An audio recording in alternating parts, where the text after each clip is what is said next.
Hello and welcome to our last unit in the Christian Scriptures class. This time is on the Johannine traditions.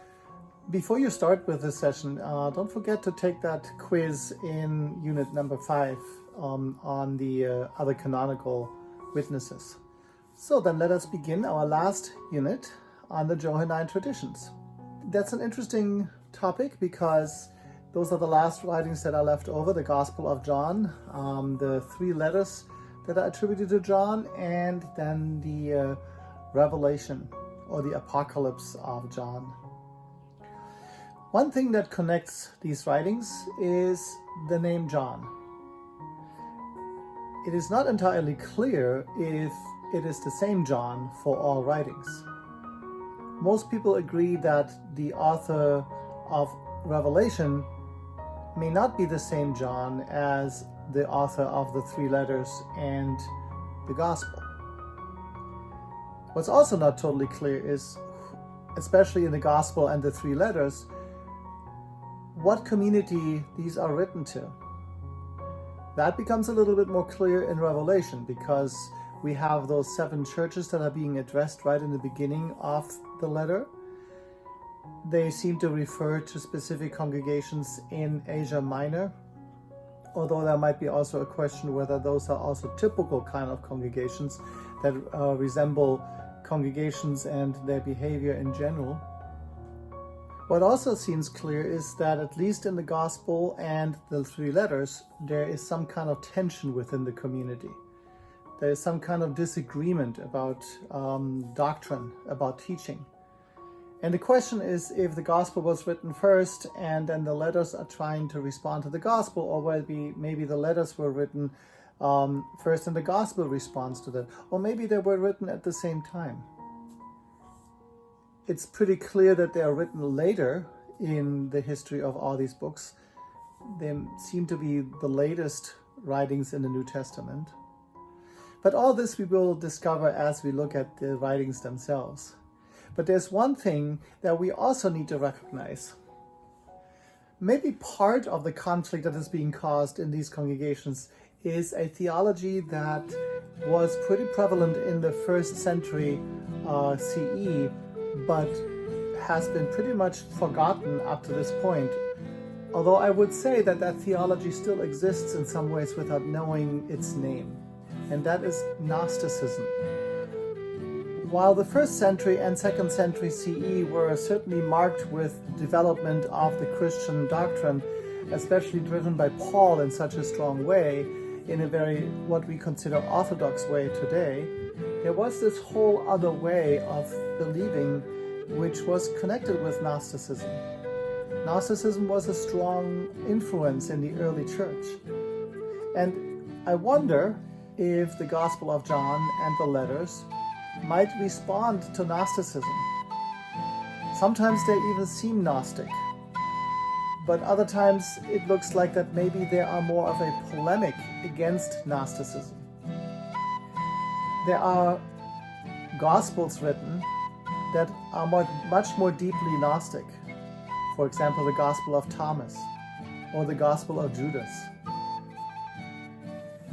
Biblical scholarship was helped greatly when in 1945 a discovery was made in Nag Hammadi of an entire library of ancient written documents that contain the Gospel of Thomas, the Gospel of Judas, a Gospel of St. Peter, and several other writings that shed light today on that whole theology of Gnosticism. So what is it? In short, Gnosticism did not have an actual form, but there are some things that they have in common. The main important thing to know about Gnosticism is that there is a duality between the material world and the spiritual world. As a matter of fact, Gnostics did not accept the Old Testament. For them, the message of Jesus was one that you have to have knowledge to be saved. There is no distinction between sin and the need to be forgiven. That is all part of this world here, the Gnostics say. The Gnostics say that this world, this material world, was created by a creator God, which is associated in the Old Testament with Yahweh, or the God of Abraham, Isaac, and Jacob. But that God is actually an evil God and a deceptive God. That this evil God created the universe and the material world in order to trap the spirits. And that there is the God Monad, who is the real God, a real spiritual God, who is benevolent and well-meaning. The creator of the universe is indeed called Demiurge, and when Demiurge forbade Adam and Eve in paradise to eat of the tree of the knowledge of good and evil, it was really there that the key for the knowledge to the spirits, to the spiritual world, was hidden. And so in Gnostic ideas, in the Gospel of Thomas, for example, Adam and Eve are urged to actually take from the tree of the knowledge of good and evil, because they would actually find out the knowledge and the wisdom of how to get out of this trap, this material world. But because humans and the whole creation was trapped in this material world, God sent Jesus to the earth. And that Jesus really is a spiritual being that has come here to bring knowledge to the people, so that with that knowledge they can be freed from the prison of this material world.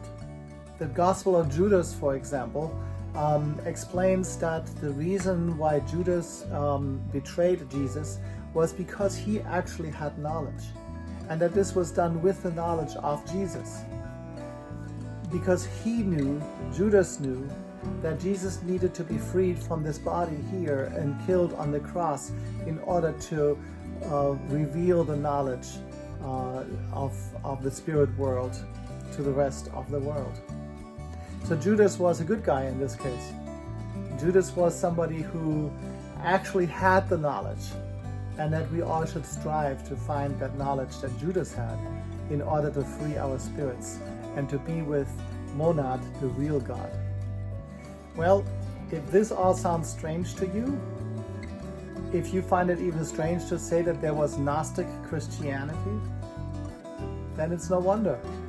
Because Gnosticism was marked by the early church as a heresy, and it was rejected strongly. Most of the Gnostic writings that existed were burned.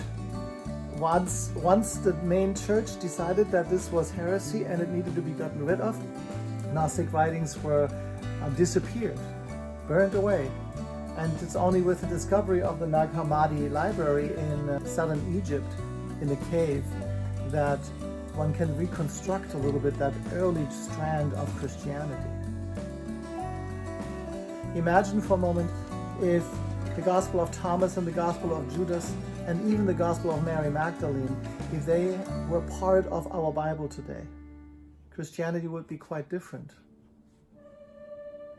And so the question is, in the Johannine tradition, how much John or the Johannine tradition had contact with Gnosticism? As we study those, there seem to be more and more hints towards bringing in some kind of Gnostic theology.